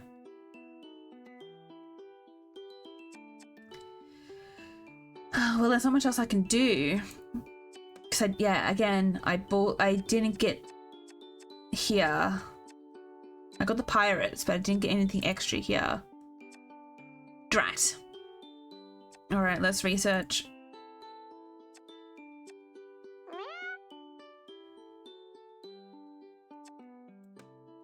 Poor Socks seems to... No! I ruined it. Poor Socks doesn't seem to be getting better. Time to put my veterinary training to the test. Not the sad music. I'm worried about Socks. None of the treatments so far seem to be clearing up his wound. Cream 116 hasn't helped one bit. In fact, my gut feeling is telling me it may be the cause of the deterioration. Maybe the cause of the word. The entire side is now swollen to sort of touch, even with a soft cotton pad. I decide to ask the professor for his advice. Sorry to disturb you, sir, but I need your advice on Socks. Send pic, please. I snap a picture on my catalogue and send it to the professor. That does look nasty. Have you tried cream 116? I did. Sight worse, swollen and inflamed. I suggest persevering. Cream 116 can take a while, but will pay off. I feel doubtful, but resign myself to the professor's seniority. If unsatisfied, try steroid formula in fridge, red bag. I rummage around in the fridge until I find the red bag behind a box of vitamin supplies. Got it. Thank you for your help, sir. I pour the milk in a small bowl and am relieved that Sock seems to like it. I sit with him as he laps it up and keep an eye on him for a while. After about an hour, I'm satisfied that he's sleeping happily and all his vital stats are normal. Oh, I should have done saline. I've come to the forest to gather my thoughts. This morning I noticed another change in my appearance. Up until now, it has been easy to cover up my transition. I just had to keep on top of removing the excess body hair. Even the stub of a tail that appeared a few days ago hasn't been a problem. Who'd see it? But this new development is definitely a turning point. How am I going to explain the fact that my pupils have turned into vertical slits? I can't risk anyone seeing me like this, so I'm going to hide out for a while and see what happens.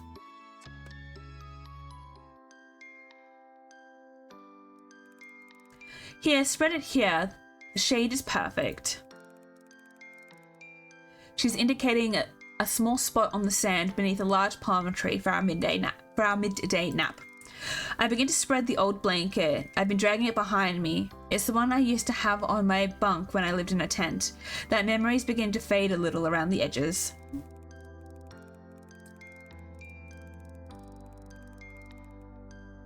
I still recall how conflicted I felt.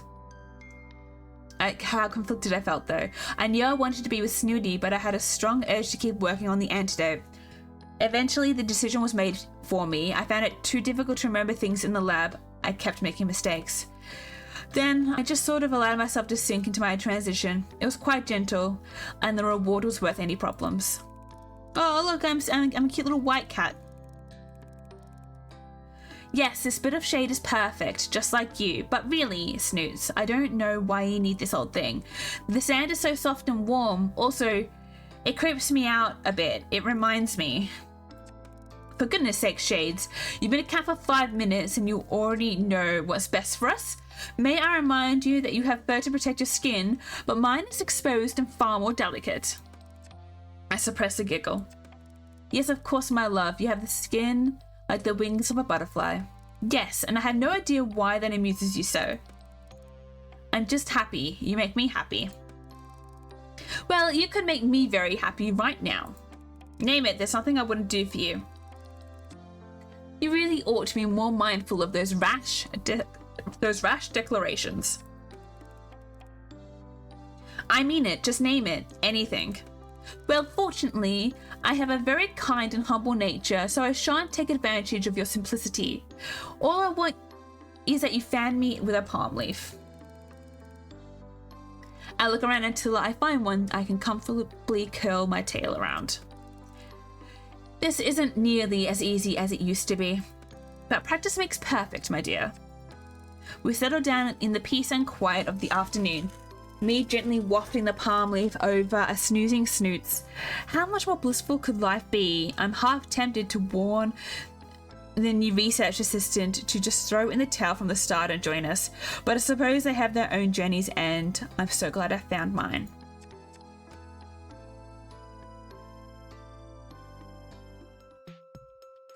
So done.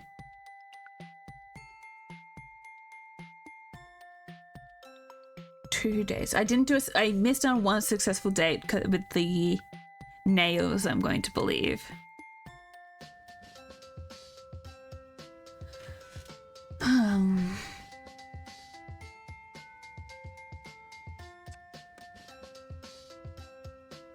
Oh, am I starting chapter 3? Ah.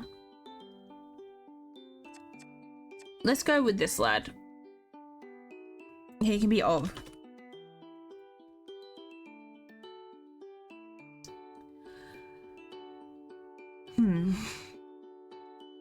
A part of me wants to try and go back. I feel really bad for Socks.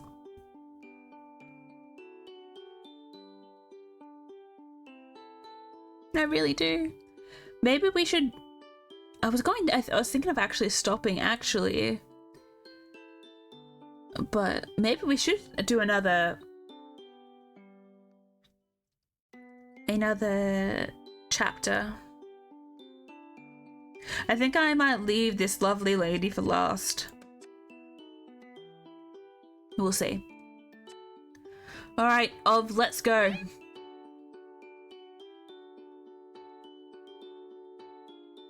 Two chapters down is pretty good, actually. Oh! It was a long boat journey. My legs are a bit wobbly as I make my way up the wooden jetty to meet the security guard who has come to collect me. ID. I rummage about in my bag until I find the laminated security pass I was issued with on the mainland. It has been 2 months.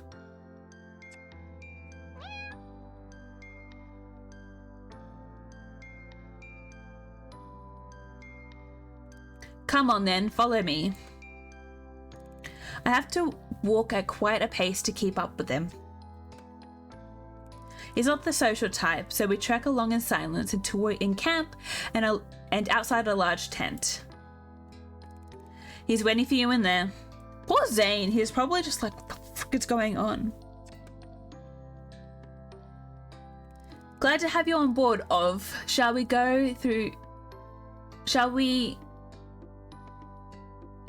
just go through a few formalities and then call it a day so you can get some rest before you start work properly tomorrow? Sounds good to me, sir. So first, shall we have a little refreshment? Have water, coffee, or something stronger perhaps? I'm gonna say no thanks, I'm not thirsty. Nothing for me, thanks, I'm not thirsty. Also, I remember that I still can't accept the coffee. You must keep hydrated even if you're not thirsty. This island gets very hot. Thanks for the advice. We spend the next hour going through my kit, all typical stuff apart from my super gadget. It's called a catalogue, and it does all sorts of swanky things, even plays music. I meet some of the local cats and learn how to scan them with it, which is a lot of fun. Finally, I'm shown to my tent and to settle in for the night.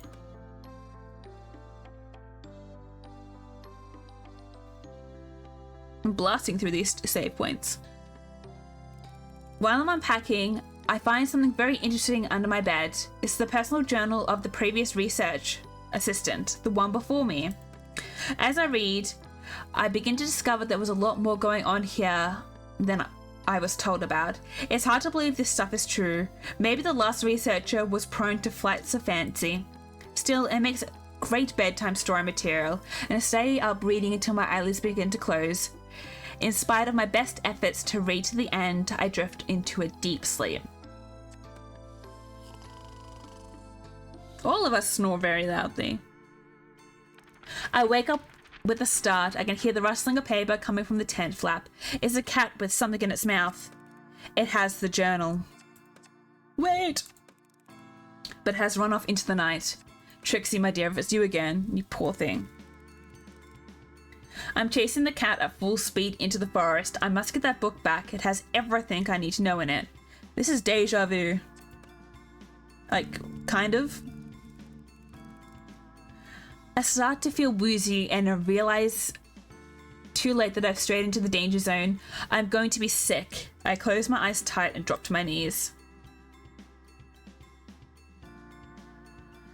I open my eyes. God damn it, Trixie.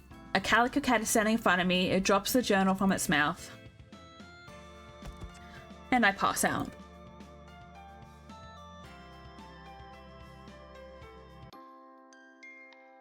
Maybe this time I'll try and have like all successful dates. Oh. Is that me? Which one of me is this? Hello, can you hear me? Are you okay? Here we go again. Move back a bit, let them breathe. Has it been bitten? Hey.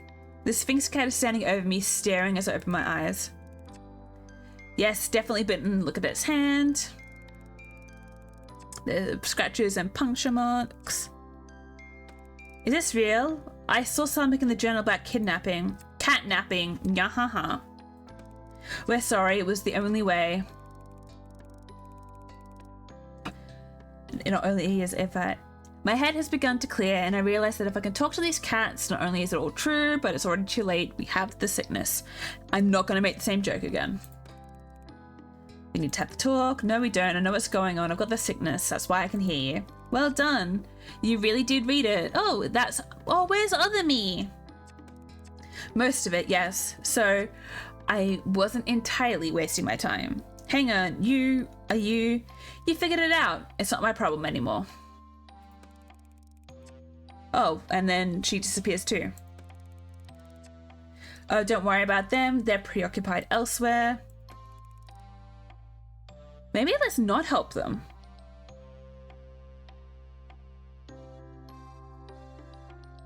I'm gonna do it. Help you after what you did to me? How could I ever trust you? You steal from me, put me in mortal danger, lie to get what you want. What would you do in my situation? Ouch. This ludicrous story about werecats is enough to make me think I must be going insane. So no, it's up to you to sort out whatever is going on here. I have enough on my hands looking after myself. Lame. What did I tell you? I knew this human lacked the intellect and stamina to be a part of our research. You rude, self-opinionated moggy. I would sooner turn into a cat than help you. There's a shocked silence. Slowly, the small calico cat pads up to me. I'm so sorry, human. If there was some way I could help you, I would. Trixie begins to sob quietly before turning away. My eyesight begins to blur, but I can just about make out the cats retreating into the thick growth of the forest.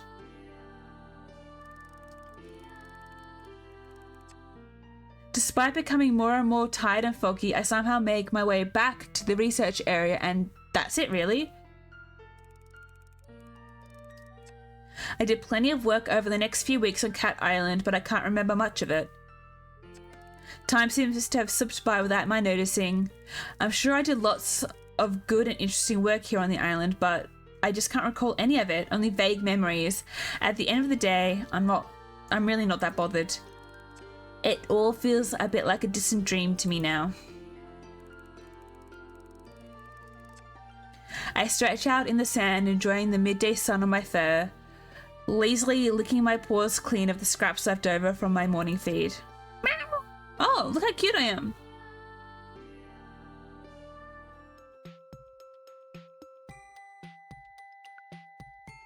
I do apologize for wasting a whole entire chapter on an achievement.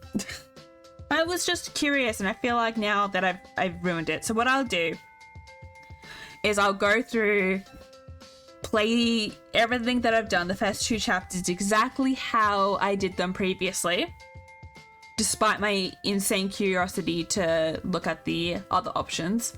And then we'll go from chapter 3 with Of properly. And we can maybe have a look at romancing Flippy Butt or the other cat that's there. We'll see. Oh, but again, do apologize. I had fun though. Snooty was actually very, very interesting, but I am feeling terrible for poor Socks. I really am. My goodness. I do hope he's going to be okay. I'm going to have to do so many other playthroughs because I now want to go back and then see if I give him the saline solution, what will happen. But we'll see. Thank you so much for watching on the stream and on the YouTube VOD if you are watching it there too. Let me know down the bottom in the comment section if we should go for Flippy Butt next or the other cat, which we don't know who the other cat is, but we'll find out next time I stream this game. So yeah, stay safe and stay cozy until I see you all again.